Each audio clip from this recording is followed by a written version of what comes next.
بسم الله الرحمن الرحيم. اللهم صل وسلم وبارك على سيدنا محمد وعلى آله وصحبه وسلم أجمعين آمين. ازيكم حبايب جميعا، عاملين ايه؟ ان شاء الله تكون يا رب في احسن حال. سنة سعيدة عليكم وايام سعيدة كلها يا رب بإذن الله. النهاردة معانا بعضينا ان شاء الله عاملين فيديو بسيط خالص، تحلية حلوة وبسيطة وموفرة كلنا بنحبها اكيد. رز بلبن كريمي وسهل وبسيط خالص. مقاديرنا احنا النهارده ان شاء الله باذن الله.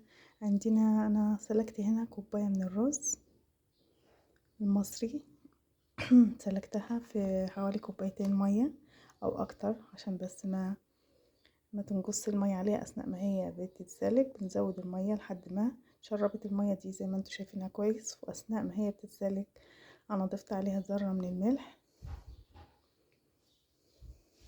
سلقت وبقت بالشكل ده اللي انتم شايفينه. وبعد كده هضيف عليها الكمية دي من اللبن، حوالي كوبايتين حليب.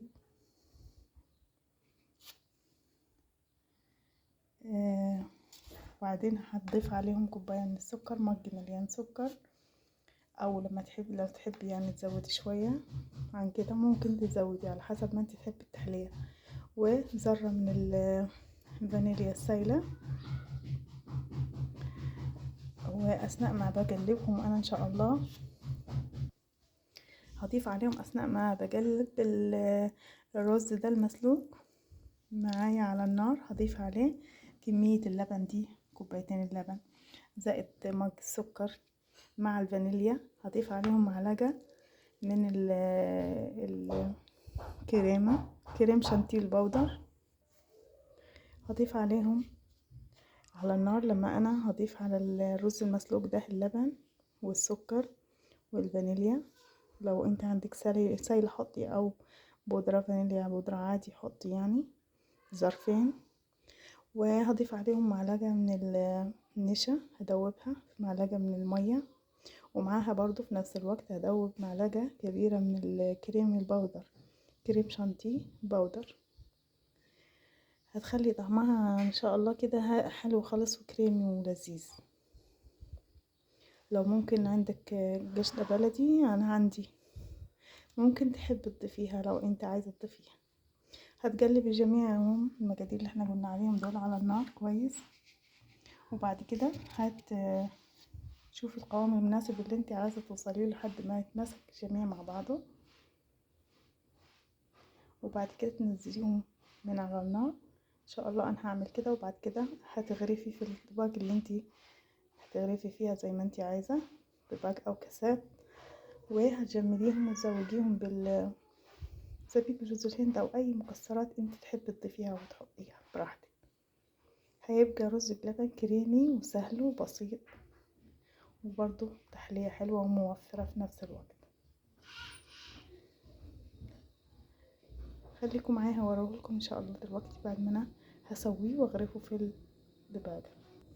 احبكم في الله جميعا، وما تنسوش تصلوا على رسول الله عليه افضل الصلاة والسلام، وتذكروا الله طول اليوم. ما تنسوش حبايبي لو عجبكم الفيديو بتاعي تضغطوا على اللايك علشان يرفع من القناة بالله عليكم يعني. وتشتركوا في قناتي لو عجبكم الفيديو ان شاء الله باذن الله. صلوا على رسول الله عليه افضل الصلاة والسلام. ودينا عملنا ايه الرز بتاع اللبن بتاعنا، سهل جدا خالص خالص طبعا زي ما احنا قلنا، وكريمي اهو زي ما انتم شايفين وجميل جدا. وريحته ما اقولكمش يعني بسم الله ما شاء الله عليه. عشان ايه ضفنا له على وشه جوز هند كريمي، تحلية سهلة وكريمي وحلوة وجميلة.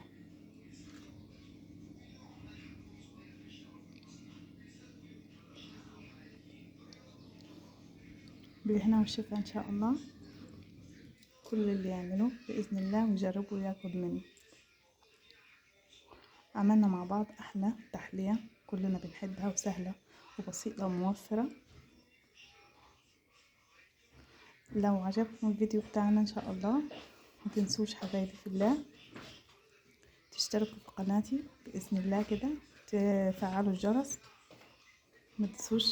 ما تنسوش زي ما بوصيكم كل مرة تصلوا على رسول الله عليه أفضل الصلاة والسلام. أشوفكم في فيديو جديد إن شاء الله. السلام عليكم ورحمة الله وبركاته.